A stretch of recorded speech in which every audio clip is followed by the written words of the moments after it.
Haridwar Congress party की परिवर्तन यात्रा को लेकर कांग्रेस पार्टी की कार्यकारिणी के ग्रामीण अध्यक्ष राजीव चौधरी से उल्लेख न्यूज की खास बातचीत। नमस्कार, आप देख रहे हैं उल्लेख न्यूज।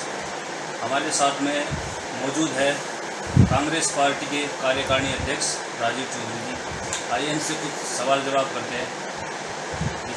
कैसे हो? नमस्कार। ये जो कांग्रेस पार्टी की परिवर्तन यात्रा, इस संबंध में क्या कहना चाहोगे आप?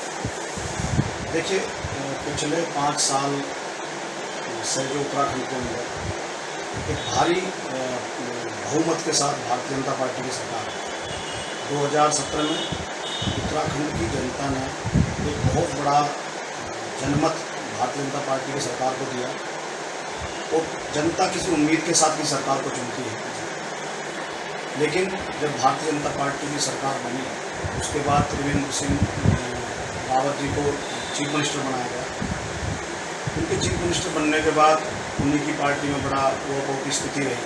कई बार ये पता लगा कि विधायकों की नहीं सुनते हैं, मंत्रियों की नहीं सुनते हैं, अधिकारियों की नहीं सुनते हैं। इस स्थिति में ये स्थिति हुई कि जनता के जो मुद्दे थे, जनता की जो विकास की बातें थी, जो रोजगार का मुद्दा था, ये सब मुद्दे, पलायन का एक बहुत बड़ा मुद्दा है उत्तराखंड में, ये सब मुद्दे पीछे छूट गए और भारतीय जनता पार्टी का जो भी मुख्यमंत्री बने वो केवल अपनी कुर्सी बचाने में लगे रहे। तो पहले त्रिवेंद्र सिंह रावत जी अपनी कुर्सी बचाने में लगे रहे, फिर उसके बाद कुंभ का आयोजन जब यहाँ हुआ तो बीच कुंभ में उनको हटाकर नए मुख्यमंत्री की घोषणा कर दी गई। वो जब मुख्यमंत्री बने तो उनको पता नहीं क्या, उनको समझ में ही नहीं आया उत्तराखंड के हालात को। कोरोना महामारी का भी उस समय था और वो जब प्रदेश के लोगों को मदद मिलनी चाहिए थी सरकार, तो उस समय मुख्यमंत्री फटी जींस, अमेरिका की गुलामी, ऐसे ऐतिहासिक वचनों में घिरे रहे और एक मजाक का पात्र बने।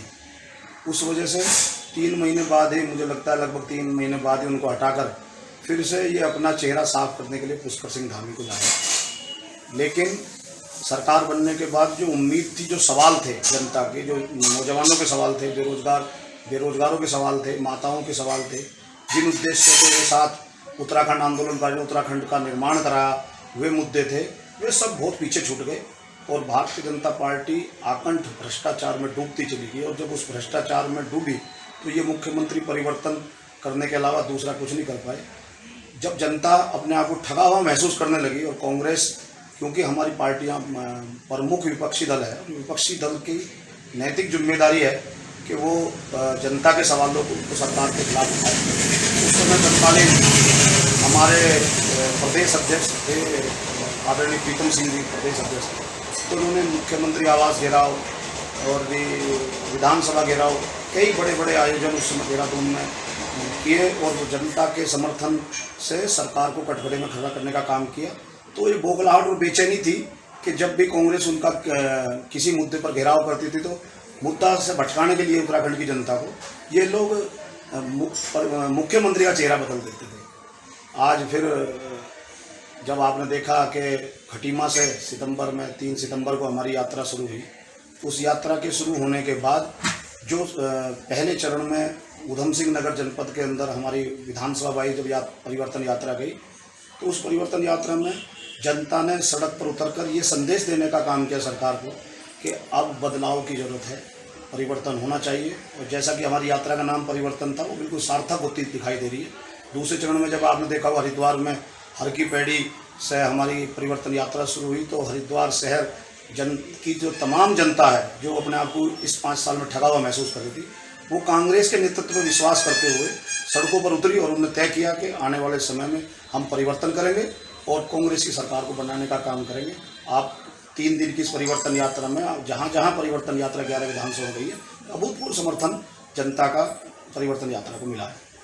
क्या कितना आपको विश्वास है कि कुछ ऐसा होगा कि भाजपा सरकार पे कोई प्रभाव पड़ेगा इस परिवर्तन यात्रा से? कितना विश्वास है आप लोगों को?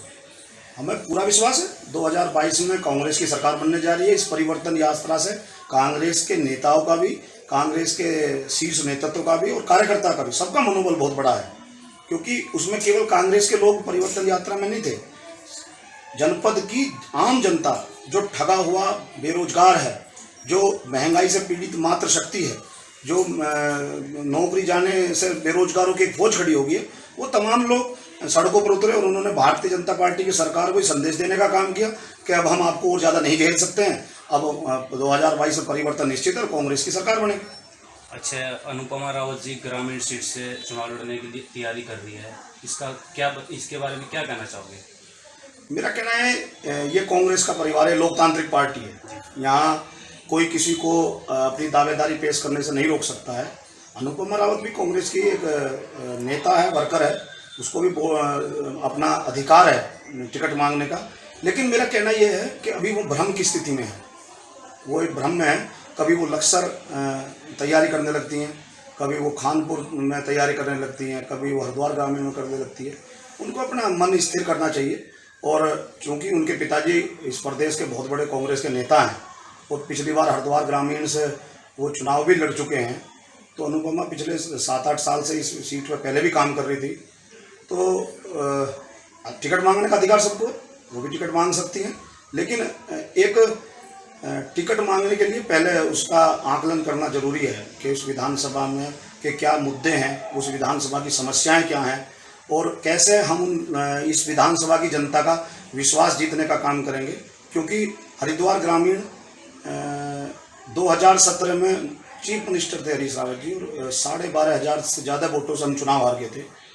तो एक बहुत टिपिकल सीट मैं समझता हूँ, क्योंकि हम उसका मिजाज शायद समझने में नाकामयाब रहे या अपनी बात को जनता तक सही तरीके से ले जाने में नाकामयाब रहे, जो हम इतना बड़ा नुकसान 17 में झेल गए।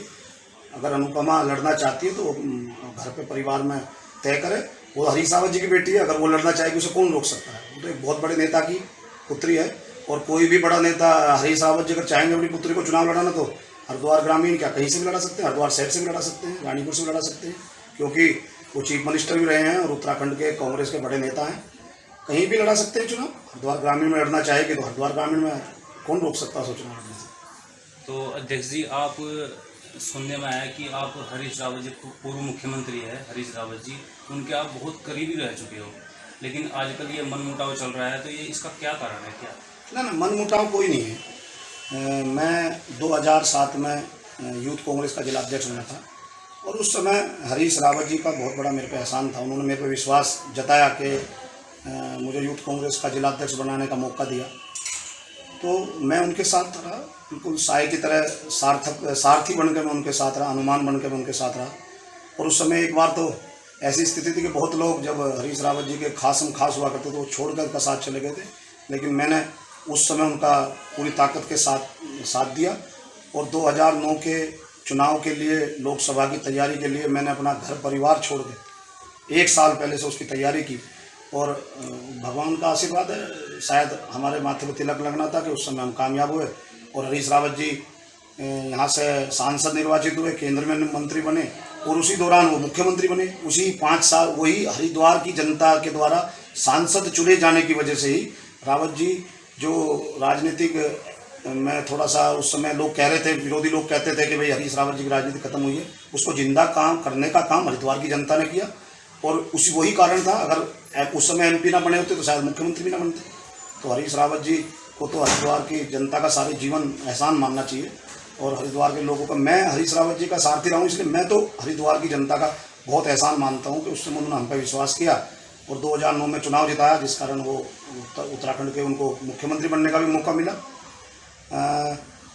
मनमुटाव की जहाँ तक बात है, मेरा उनका कोई मनमुटाव नहीं है। हरीश रावत जी बहुत बड़े नेता हैं, कोई उनका मैं तो उनका मुकाबला नहीं कर सकता, बहुत छोटा सा कार्यकर्ता हूँ, तो थोड़ा नाराज़ हूँ उनके जो आसपास लोग हैं जो एक माहौल बनाते हैं कांग्रेस के खिलाफ। जी, मेरी उनसे हमेशा इसी मुद्दों को लेकर थोड़ा कई बार हो जाता है, दूरियां थोड़ी हो जाती हैं, लेकिन कांग्रेस एकजुट है, एक परिवार है।